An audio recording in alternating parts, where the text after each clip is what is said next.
Hello, I am Leah Liz, and this is episode 100 of Journaling Through the Years. Yes, 100. It's made it to 100. Last time it was 99, and now it's 100, so this is like the 2000, sort of. It's like 1999, and then it switched over to 2000, and everybody was afraid that all computers and everything were just going to crash and die, and the world was going to end. It didn't. Maybe it did. Maybe it did back then. And then, like, it wasn't really a death. It was just like a shift in changing the consciousness or something. And the world as I don't know what I'm saying. This is a series on this channel wherein I read from my journals that I have been writing in since I was old enough to hold a pen or a pencil. Been through the pages of my old journals, with every turn another memory. Hello, I am Leah Liz, and this is episode 100 of Journaling Through the Years. Yes, 100. It's made it to 100. Last time it was 99.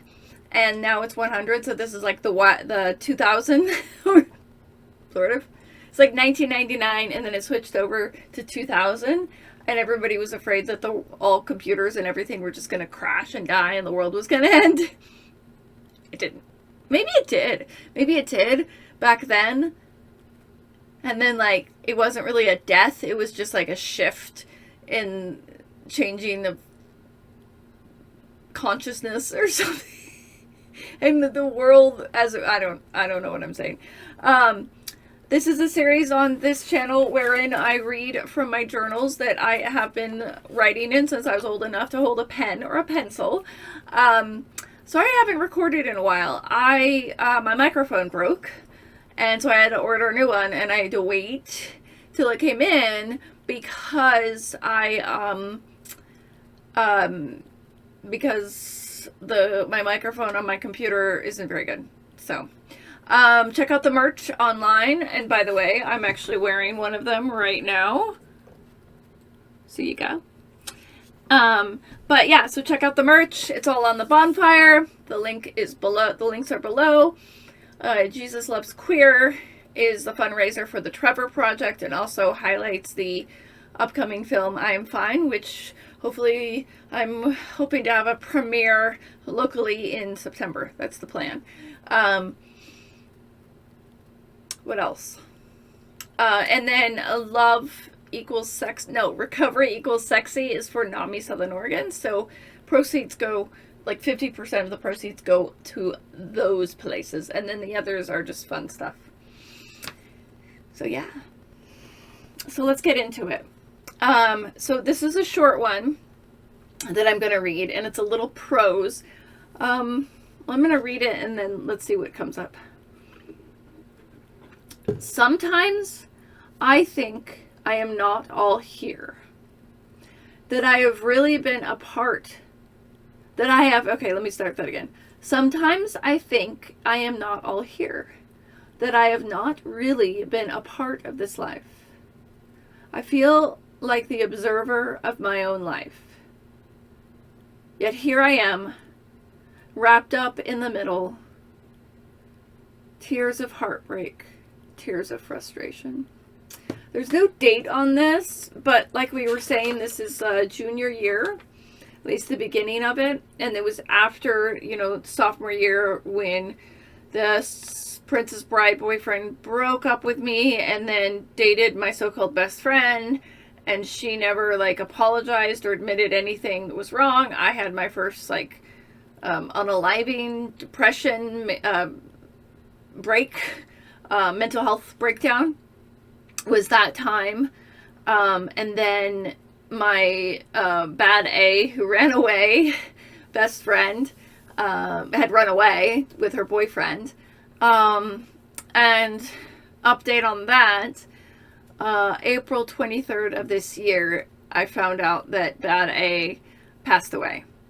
And I'm not really sure why or what. I'm not going to go into it, but I have been grieving. I think I've spoken about this before, that there was a lot that she did that was really abusive and mean as a young person. And then even when I saw her again in my 20s, she was not in a good place, and so she wasn't very nice. But there was also a lot of love. And I think, as troubled as she was, I think she did the best she could to be a human. And she had a lot of amazing gifts of being a human. She was just a different sort of being. But she also had, I think, genetic predisposition to addiction and a lot of trauma from earlier in her life, I think before she was adopted by her adopted family. And they did the best they can.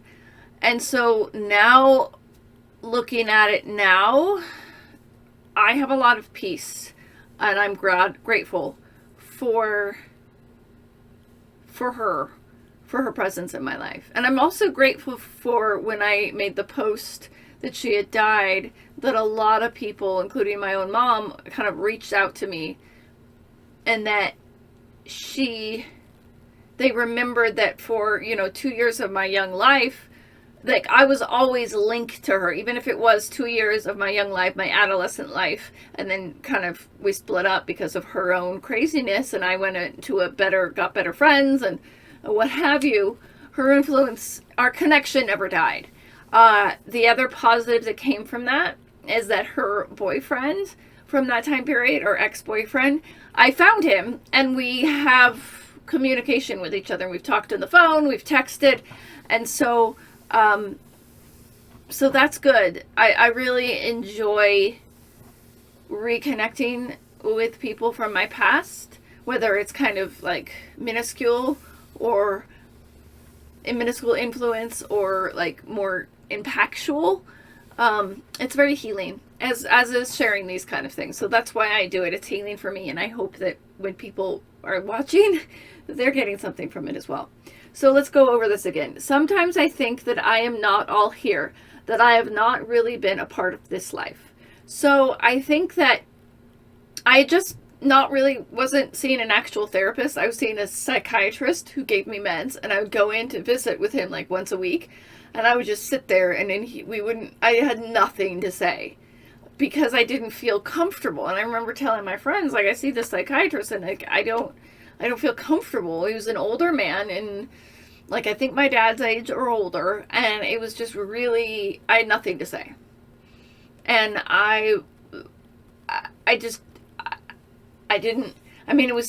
that relationship was started because my dad took a test that said, oh yeah, she's got ADHD. And so then I was dragged there and said, okay, you're going to take this medicine.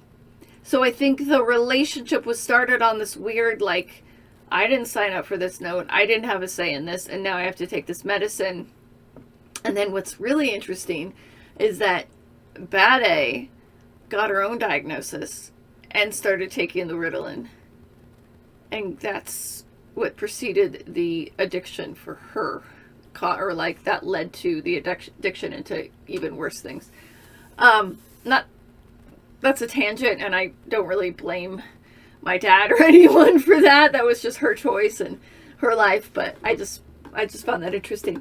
So I didn't have anyone I could talk to, and when I had the initial breakdown and was then put on Prozac initially, so I was on Prozac and Ritalin at this time, but I hadn't dealt with the issues or anything, and I'm still seeing that guy.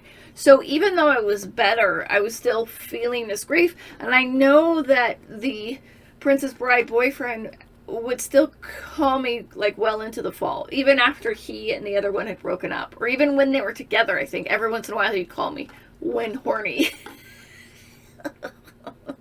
When horny, basically. And so that was probably troubling me and bothering me, and I didn't have the voice or the strength. I also think that there is, as I'm dealing with my childhood trauma, that there is a part of me that feels like I've never really, up until recently, maybe about 10 or so years ago, 2013, that I started to choose myself. And even in that process, it was very difficult for me and my codependent, love addicted self to not look outward for assistance and validation and not want to listen to myself. So I think that not really been a part of this life is that I was allowing other people, or having to, at this point, having other people still sort of dictate. And I mean, granted, I was 16, 17 years old, so, right, I have to. I mean, I was a kid. But at the same point, like, at 16, 17, I did have things that were going on in my brain. And I felt like I was still being sort of, like, pigeonholed and dictated to go a certain way, and not being able to share, and not knowing how to share my thoughts and my desires and my likes. I feel like the observer of my own life. So I feel like I'm just watching everybody tell me what to do, and I'm going along, and I don't get to have a say. Which, at 16, 17, I should have had a say in some things. I should have been able to say, you know, I don't really want to go there, or I do want to go there, or this is what I want to do, and I'm going to go do it. But I didn't feel like I could. Yet here I am, wrapped up in the middle. Tears of heartbreak, tears of frustration. I didn't have a voice or a choice, and I didn't feel that I could speak up and have that voice. And so I felt that was probably the source of the frustration.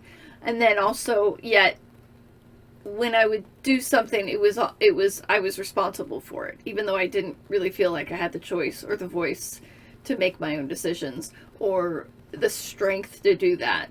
And then something bad would happen, whether it was my fault or not, and I felt that I was blamed.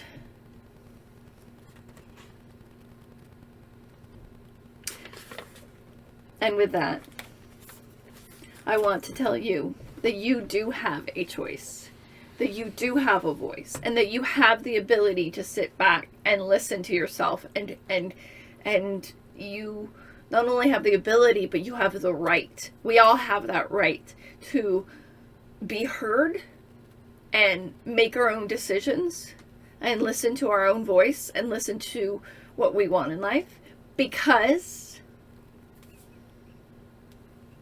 you matter. We matter.